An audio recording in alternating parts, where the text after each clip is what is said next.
Hello everyone and welcome back to our new video. So we are trying to use FaceApp, and instead of your edited photo you get another message saying you have sent too many requests to our servers.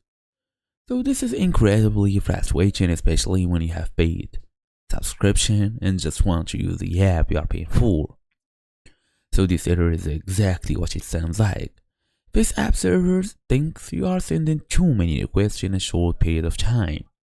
According to user reports, this can happen even if you are using the app normally and actually haven't sent a high volume of requests.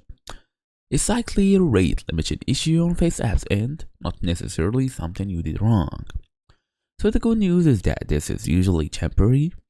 In today's small tutorial, I'm gonna go ahead and show you how to get back to editing fast and easy as usual. Let's get started. The first option is to stop and wait.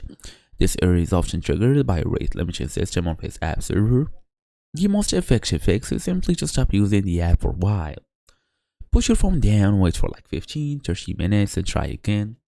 The timeout period is usually short and your access should be restored automatically. Also avoid rapid fire editing. If you tend to apply filters, undo them, apply new ones and rapidly switch between photos, you might be triggering the rate limiter. Basically, I would say unintentionally or something like this. Slow down between edits, give the app a few seconds to actually process each request before sending another. Then you can easily clear the cache and data on Android. Basically, go look for the app, long press it, then tap on info, go all the way down to storage, then clear the cache and data from here. So that's it. Thank you all for watching. I'll see you all in the next video.